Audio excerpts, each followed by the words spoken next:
depois de um longo inverno, lá estamos nós de volta aqui com as aulas de filosofia, hein?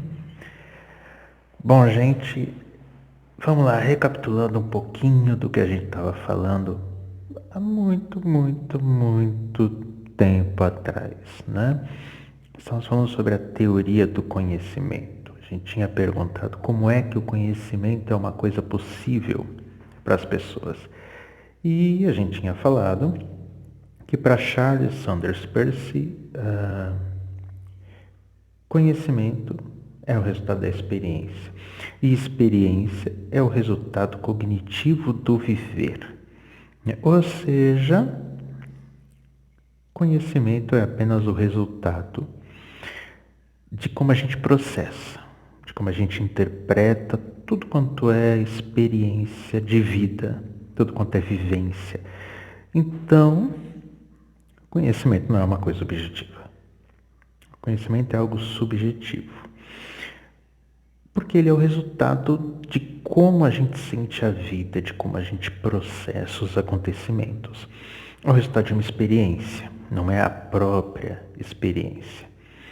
Então, o conhecimento, uma pergunta que eu tinha feito na sala de aula, é se o conhecimento poderia estar errado. E a verdade é que alguns conhecimentos podem não ser verdadeiros. É claro que quando você tem o conhecimento, ou melhor, você pensa que tem, você tem esse resultado cognitivo do viver aí, você acredita que você sabe, que você tem o domínio da verdade e tudo mais. Só que, no entanto, o contato com novas experiências ou experiências sobre a experiência, um determinado tratamento a respeito de algo que a gente acredita que saiba, pode mostrar que nós estamos errados. Portanto, o conhecimento ele é algo que vai evoluindo, ele é algo que vai se aprimorando, ele é algo cumulativo a partir daquilo que a gente vai tendo aí de propostas de vida, e na medida que a gente vai corrigindo as próprias experiências que a gente tem. Tá? Essa era a visão de Charles Sanders Peirce, também a visão de uma série de outros pensadores. Um deles, um dos mais antigos pensadores da filosofia, era o grego Platão. Para Platão, por exemplo, o conhecimento sempre dependia da verdade. Qualquer coisa, qualquer tipo de conhecimento que não tivesse envolvido com a verdade, não era conhecimento. Era o que ele chamava de opinião, ou, como ele dizia em grego, doxa. Então, experiência sempre resulta em um resultado, em um conjunto cognitivo aí do viver, mas nem sempre isso significa um conhecimento real. O que é um conhecimento real? É um conhecimento que é compartilhado com outras pessoas. O que é uma coisa pessoal, ele pode ser um grande volume de informação, mas é opinião até que ele possa ser confirmado. Para Platão, essa confirmação ela não depende apenas de um consenso de muitas pessoas. O conhecimento para ele pode ser obtido individualmente, mas apenas a partir da busca pela verdade. E a verdade para Platão é uma verdade que não está exatamente na experiência, não está exatamente nos fatos. A verdade ela estaria na ideia, né? Para Platão, somente a ideia de algo contém a verdade das coisas. As coisas mesmas, elas são a aparência da verdade. O que parece estranho, porque nós andamos pelo mundo, você topa numa pedra, a dor que ela te causa é muito real. A pedra é muito real, a topada foi muito real. Não é uma coisa da qual se questiona.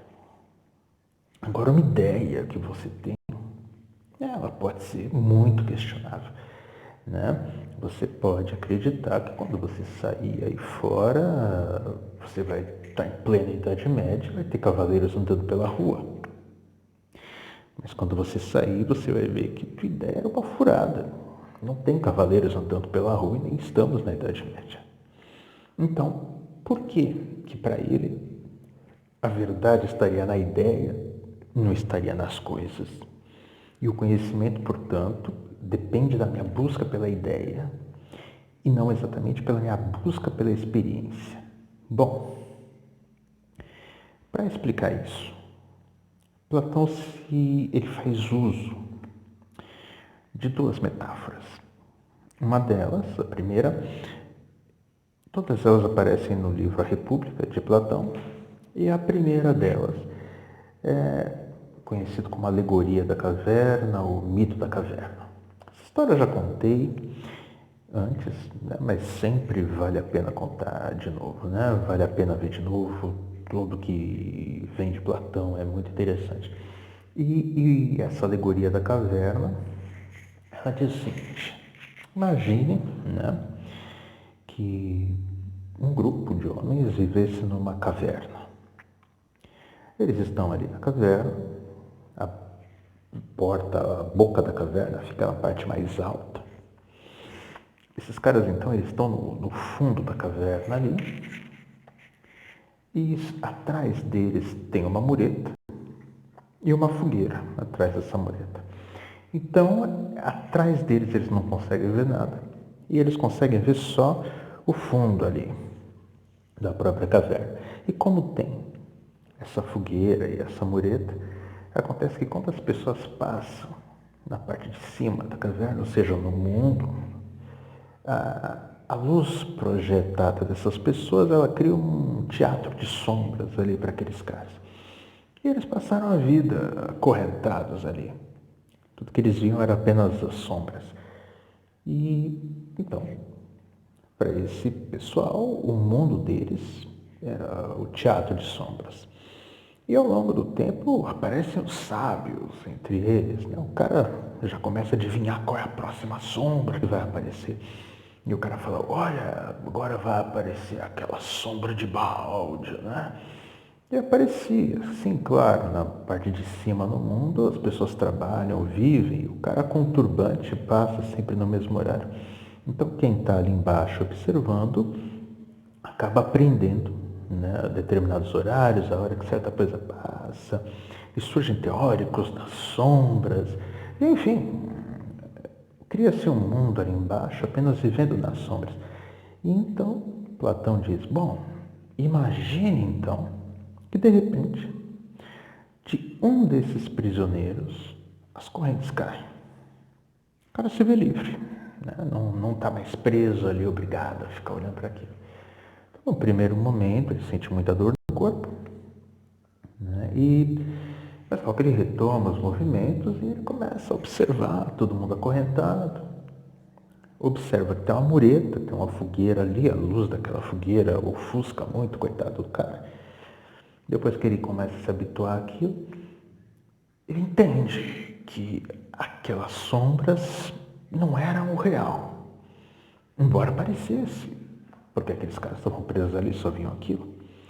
Mas ele então começa a perceber que há uma caverna que sai lá para cima e ele resolve ter o que fazer. Só que chegando lá em cima, a luz do sol é terrível. Imagina, ele mal aguentou a luz da fogueira e ainda vem a luz do sol na cara dele. Aquilo ofuscou. Ele teve que ficar lá esperando anoitecer. Então, quando anoitece, ele sai, né? Já fica surpreso com a luz da lua, mas dá para aguentar. E ele vai observando o mundo real, né? No começo, ele não consegue olhar diretamente para o sol. Ele começa olhando para as sombras na rua, depois ele olha para as imagens refletidas nos lagos e tal. E aí ele começa a ver as coisas. Então ele vê as pessoas, vê o cara de turbante, vê o que realmente acontece. Ele descobre que o mundo é cheio de cores, tem vida. Enfim, depois de muito treinar a visão, ele consegue contemplar o próprio sol, aquela coisa maravilhosa para ele, nunca tinha visto, né? Então não está. Ele fala: minha nossa, E aqueles caras lá estão presos, eu preciso voltar, eu preciso dar um jeito, eu preciso esclarecer a visão daqueles caras. E ele faz isso. Ele desce lá, vai lá para a caverna. É ridículo, porque depois de ficar no meio da luz, assim que ele entra naquele breu, aquela escuridão de cheiro, meio tonto, ele fica tropeçando. Os caras dão risada dele, falam, cara, o que está acontecendo com você, meu? Você está aí caído. E ele pega e fala, vocês não têm ideia. Tem um mundo lá em cima muito melhor do que esse que vocês estão aqui. Vocês estão vendo só sombras. E os caras falam para ele, não, você não sabe o que você está falando, ó, vai passar aquela sombra. Né? Ele fala, então, mas tem alguém real aparecendo ali. No começo os caras não acreditam, riem dele. Não. E ele tenta soltar. Ele fica enfurecido, ele fala, não, vocês precisam ver o que eu vi. Mas quando ele tenta soltar os caras, eles ficam muito furiosos com ele. No final eles acabam indo para cima dele, espancam o cara, é um horror. E no fim acabam matando o homem livre. E termina a alegoria da caverna de Platão. O que ele quer dizer com isso é que quem representava aquele homem livre era Sócrates. E quando ele tentou fazer os outros enxergarem o mundo real, os caras não quiseram aceitar e acabaram condenando Sócrates à pena de morte. Né? Mas essa alegoria também diz mais do que isso. Platão faz uma acusação direta de que o mundo que todo mundo conhece não é o mundo real. É um mundo de sombras projetadas. E o mundo real seria algo muito diferente. Muito mais vivo, com muitas mais cores. Mas não é a alegoria da caverna que vai dizer que mundo é esse. Ela apenas diz que existe algo a mais. E que o conhecimento que as pessoas dizem que tem é um conhecimento de sombras. É um mesmo conhecimento que os caras presos na caverna tinham. E que se você quisesse ter um conhecimento real e conhecer o mundo real, você teria que sair da caverna. E onde vem isso? De onde vem essa verdade? Não estaria na caverna, porque como a gente viu, a caverna é apenas uma projeção. Estaria no mundo fora da caverna. Se tudo que nós vemos está dentro da caverna, então onde está esse mundo real? Essa era a pergunta que foi feita para Platão, que tinha supostamente sido feita para Sócrates. E a resposta de Platão, ela vem numa metáfora que ele chama de metáfora da linha. Essa metáfora da linha, ela diz o seguinte: o mundo, ele é feito de escalas graduais, como uma linha, que ela tem aqui o mais real e aqui o menos real. Essa ideia de mais real e menos real, ela é construída da seguinte forma: o mais real é o originário, é aquele que não vem de nada antes dele. E tudo que vem como uma projeção cada vez mais fraca, cada vez mais esmaecida dele, é a cópia. Então você tem o original e você tem as Cherokees. E o mais real é o original e o menos real é o mais projetado. E ele dá um exemplo. Ele fala, quando você vê uma sombra, e essa sombra é projetada por um objeto real. A sombra é real? Bom, ela é real, ela é uma sombra. Um reflexo na água, ele é real? Sim, ele é um reflexo. Mas o reflexo de uma árvore na água é árvore? Não. Mas ele diz que existe uma árvore, porque senão não haveria o reflexo. Mas tomar o reflexo pela árvore é um erro. Então, o reflexo, ele indica que tem um objeto real projetando. E o próprio reflexo é uma realidade. Ele é um reflexo, mas não é árvore.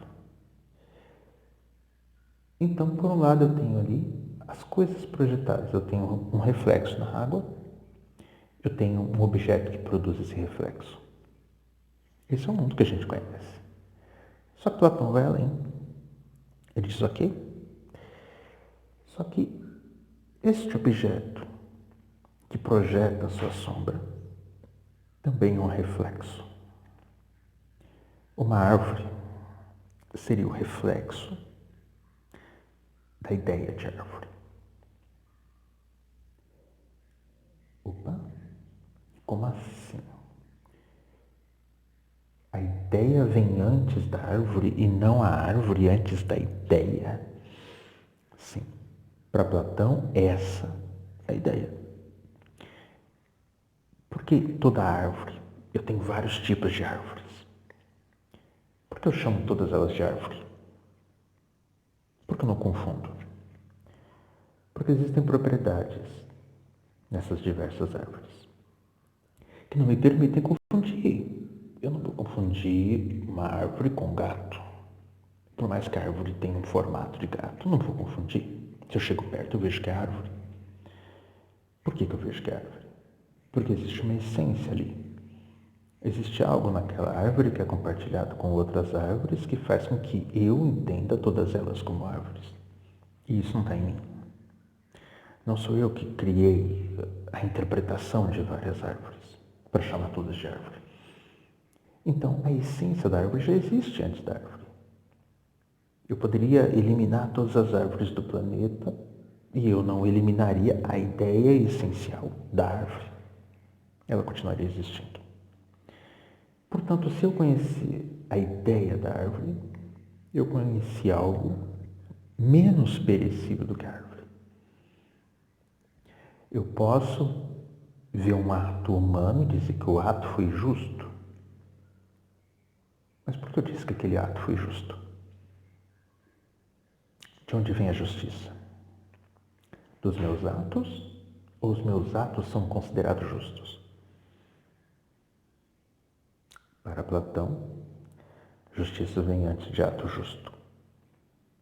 Ideia de árvore vem antes do objeto árvore, assim como o objeto árvore vem antes do reflexo árvore. E eu tenho assim essas três linhas. Mundo físico, imagem do mundo físico, que é imaginação ou reflexão ou o que for. E eu tenho aqui o mundo das ideias, que é o mundo das essências, e que é anterior ao mundo físico. Então, eu tenho o mundo essencial, mundo físico e mundo refletido. Nós vivemos no mundo físico. E o mundo físico projeta imagens e nós vemos isso. Mas nós participamos do mundo das ideias. Por quê? Porque nós reconhecemos, por exemplo, objetos como belos. Mas de onde vem a beleza? O que caracteriza um objeto como belo? Para Platão, o belo é uma essência. Ninguém conhece a beleza na sua plenitude. Conhecemos objetos belos. E eles têm algum nível de beleza porque eles participam de alguma coisa daquilo. O reflexo não é o objeto, mas ele carrega algumas coisas do objeto. O seu reflexo no espelho carrega muito de você, mas ele não é você, ele não é concreto, ele é só uma imagem 2D. Da mesma forma, olha a loucura, os objetos concretos são palpáveis, mas eles não são completamente a ideia de onde eles vêm. São mais pobres. Platão tem essa ideia muito clara. Todo reflexo é mais pobre enquanto reflexo do que aquilo do que ele se originou. O mundo físico é um reflexo do mundo das ideias, então ele é mais pobre do que as ideias que o originaram. Assim como o reflexo é mais pobre do que os objetos do mundo físico. Deu para entender? É meio louco. Mas, se a gente parar para pensar, faz sentido. Você já amou muitas pessoas. conheceu pessoas, se apaixonou por elas. Isso pode passar. Mas o sentimento do amor continua. O amor não desaparece porque você deixou de gostar de alguém. Ele continua existindo como essência e você vai projetar ele em outra pessoa, como projetou na de hoje, como projetou na de ontem. Mas e o verdadeiro? O verdadeiro, ele apenas se manifesta parcialmente, nunca totalmente. Então, ainda tem aquele negócio que a verdade é a ideia real. O conhecimento só pode estar na ideia. O mundo físico é a aparência das ideias, só que ele é mais real do que o reflexo que ele produz. Basicamente, essa é a ideia de conhecimento para Platão. Nós podemos ter conhecimento porque podemos diretamente, a partir de um degrauzinho um por outro, você conhece o reflexo, depois você conhece a coisa concreta, depois você conhece a ideia de onde ela veio. E aí você tem o conhecimento. É basicamente isso que significa sair da caverna. É você sair de um mundo de imagens, é você sair de um mundo de opinião e chegar no mundo do conhecimento, que é o mundo das essências. Para Platão não existe outro caminho. Para ele, conhecimento é isso, vida refletida. É sair desse nível. De conhecer apenas o concreto, apenas o que acontece agora. Não. É conhecer aquilo que acontece sempre. É conhecer o que é perene, é conhecer o que dá origem a todas as coisas. O que dá origem a todas as coisas belas é o belo em si. O que dá origem a todas as coisas verdadeiras é o verdadeiro em si. E por aí vai. Nós somos mortais, perecíveis, uma cadeira pode se quebrar.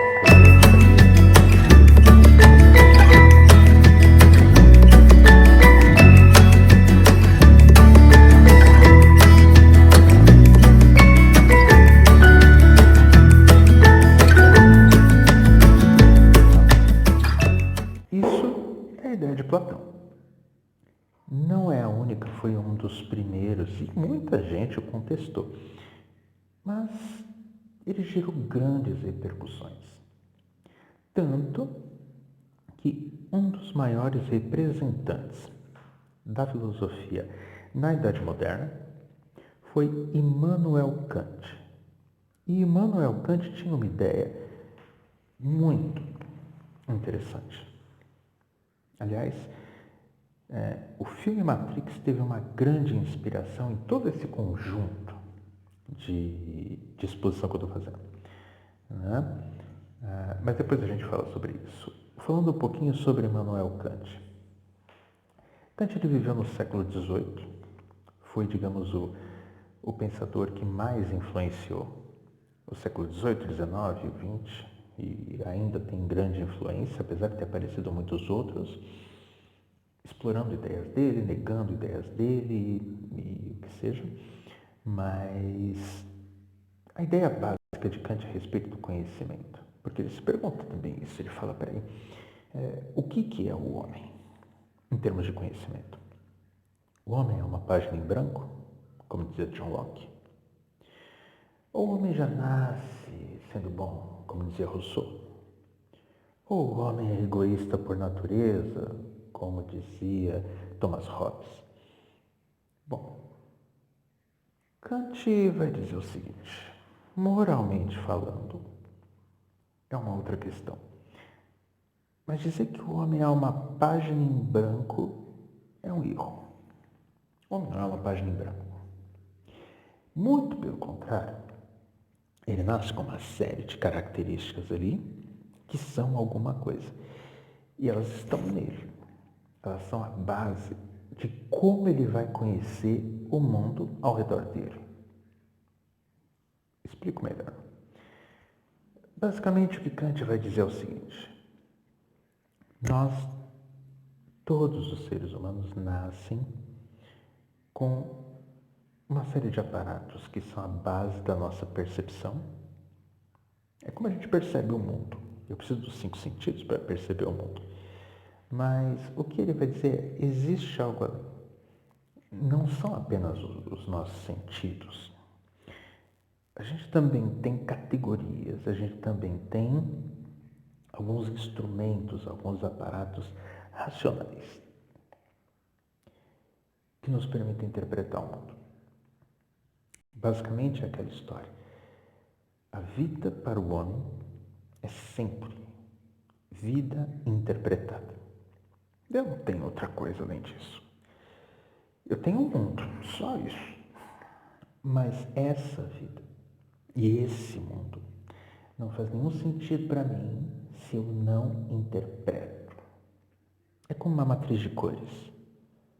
Você tem todas as cores do arco-íris, enquanto você está nessa faixa de cores, você olha e você consegue entender. Mas quando chega no infravermelho, por exemplo, isso extrapola a nossa capacidade visual, então você não vê o infravermelho. Você também não vê, não tem visão de calor. O predador vê, você não. Então você não vê no escuro, você não tem um night shot aqui nos seus olhos. Então nós temos um limite para a nossa visão. A gente só vê o que está no nosso espectro visual, nosso espectro de cores. E vale mesmo para a audição. Na audição você tem uma faixa de decibéis ali que são audíveis, mas saiu daquilo muito agudo, parou, você não é capaz de ouvir. Se está muito grave, passou de um certo nível, você parou de ouvir. Não quer dizer que não tenha mais som. Quer dizer que você não percebe mais. Mas o som tem. Então a nossa limitação de percepção não significa limitação do mundo.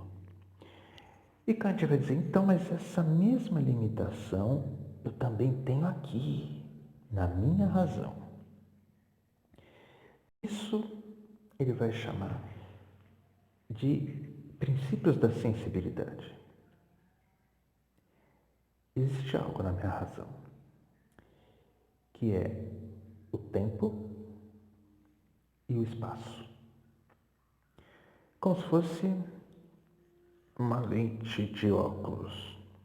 Tempo e espaço. Se eu estou sem isso, eu não vejo nada. Mas quando eu ponho, agora eu consigo ver. Imagine que cada um de nós nascesse com óculos. E sem ele, a gente não vê nada. Uma lente é o tempo, outra lente é o espaço. Tempo e espaço para Kant, portanto, não estão aqui fora. Estão aqui dentro. E quando eu olho para o mundo ao redor, não importa o que tem aqui, eu não sei o que tem aqui. Eu sei que tudo que está aqui vai ter que se organizar para caber aqui dentro. O que dá certo, deu. E eu percebo o mundo, que é isso que encaixou aqui no tempo e no espaço. E só. E o que está fora? O que está fora desses limites? Para mim, não existe.